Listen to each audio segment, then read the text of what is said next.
करना चाहता हूं। असली मोटिवेशन कहां से आता है? एक तो असली मोटिवेशन ऐसा नहीं होता कि एक साल में एक स्पीच सुनी, एक साल के लिए मोटिवेट हो गए, नहीं।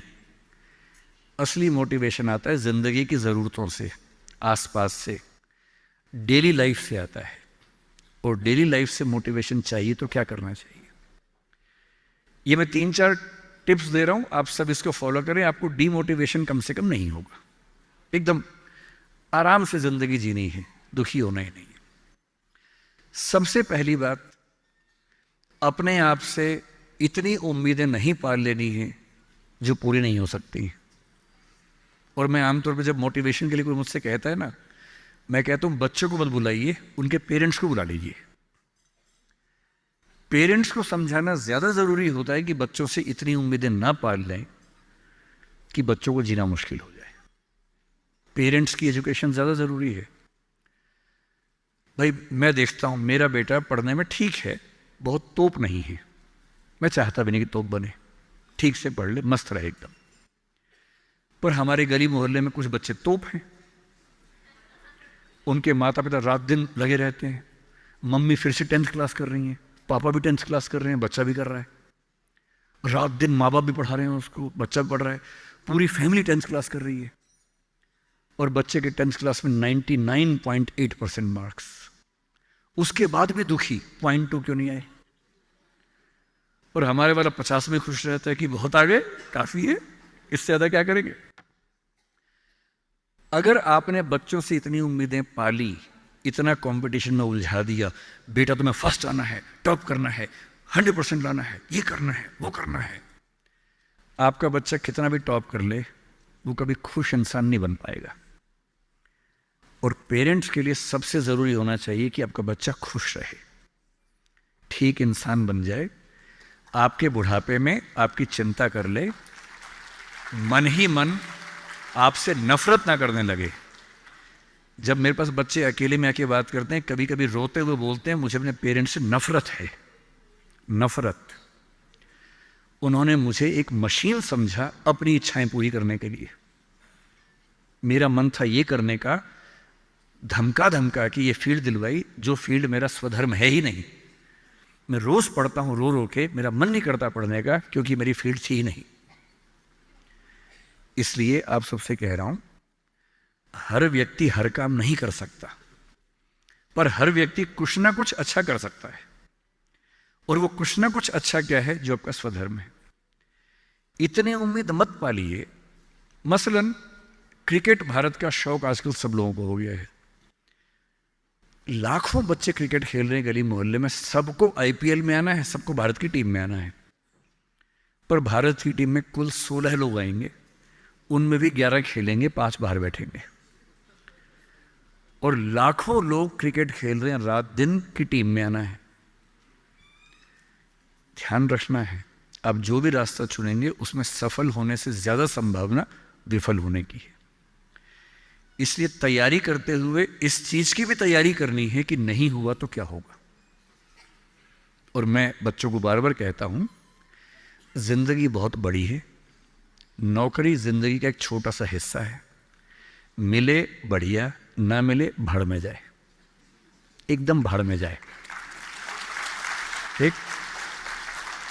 और मैंने खूब देखा है, आईएएस आईपीएस बनने के बाद भी कुछ लोग आत्महत्या कर लेते हैं, दुख से, तनाव से, परेशानी से।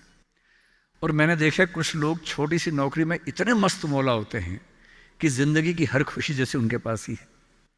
अंत में खुश रहना है तो उसके लिए कोई एक नौकरी जरूरी थोड़ना है, मिलेगी तो बढ़िया है, ना मिले तो भाड़ में जाए।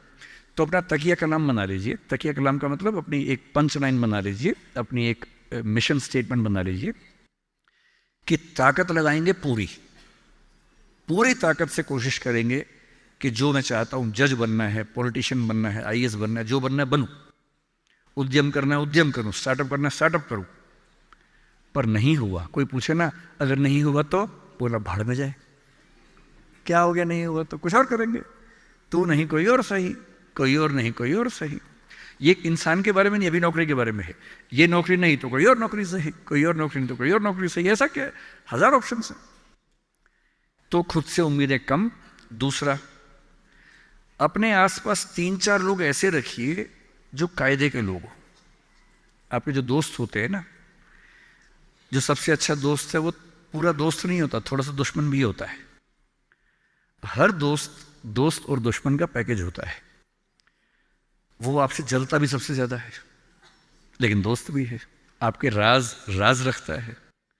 आपके पेरेंट्स को वो सब नहीं बताता जो पेरेंट्स पूछते हैं उससे, क्योंकि आप भी नहीं बता रहे उसके पेरेंट्स को। एक म्यूचुअल अंडरस्टैंडिंग है। लेकिन जब दोस्त ऐसा होता है ना कि दूसरा दोस्त सफल हो जाए तो हमें जलन होती है, ईर्ष्या होती है, जो कि नेचुरल है। दुखी नहीं होना है। कोई दोस्त आपको पूछे अगर मैं सिलेक्ट हो गया तो नहीं हुआ तो जलन होगी, झूठ मत बोलना हाँ होगी, नॉर्मल है, सबको होती है, मुझे भी होगी। लेकिन इतनी नहीं होगी कि मैं तेरे खिलाफ कुछ काम करना चाहूं। थोड़ी होगी, ह्यूमन बीइंग हूं, ह्यूमन साइकोलॉजी है, तो मैं उससे कैसे बच सकता हूं। अपने आसपास 3-4 ऐसे लोग रखिए जो जनरली पॉजिटिव रहते हों, मनहूस ना हो। यह दुनिया मनहूस लोगों से भरी हुई है।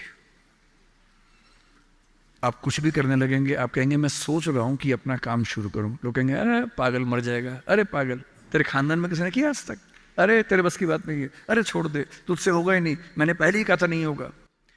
इन मनहूसों से दूर रहिए। ऐसे 2-4 लोग जो थोड़ा पॉजिटिव हों और सोच समझ के सलाह दे। जैसे आप कहें कि मैं सोच रहा हूं कि मैं आईएएस की तैयारी कर लूं, आपका दोस्त कहेगी देख भाई मैं तेरे साथ हूं, सपोर्ट करूंगा, लेकिन ये 3-4 बातें हैं, पहले सोच लो। इन बातों पे अगर ठीक लगे तो आगे बढ़ो, क्योंकि लंबी स्ट्रगल है। हाँ, स्ट्रगल करोगे तो मैं साथ में हूं, कोई दिक्कत नहीं आएगी। तीसरा, छोटे छोटे टारगेट्स, छोटा छोटा कंपटीशन जीवन में रखिए। एक लंबी यात्रा एक झटके में नहीं होती है, बहुत छोटे छोटे टारगेट से पूरी होती है। जैसे मैं रोज 8 घंटे पढ़ूंगा, आज मुझे इतना सिलेबस कर लेना है, उतना कर लीजिए। एक टाइम टेबल बना लीजिए। टाइम टेबल हमेशा पूरा नहीं होता है, वीक में 5 दिन पूरा हो जाए सही है, 2 दिन नहीं होगा।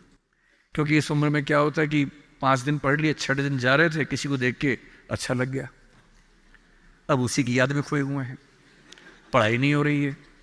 तो वो भी करना है ना, इंसान बने रहना है, मशीन नहीं बनना है। तो 5 दिन पढ़िए, 6 दिन मोहब्बत का रखिए, दोस्ती का रखिए, खेलने का रखिए, और इन सब चीज़ों को मैनेज करते हुए एक अच्छी लाइफ के साथ अगर टारगेट्स लेके चलेंगे, छोटा छोटा कंपटीशन अपने दोस्तों के साथ करते हुए आगे बढ़े, तो मोटिवेशन आमतौर पर बना रहता है। और जब जब डीमोटिवेशन ज़्यादा होने लगे तो मेरे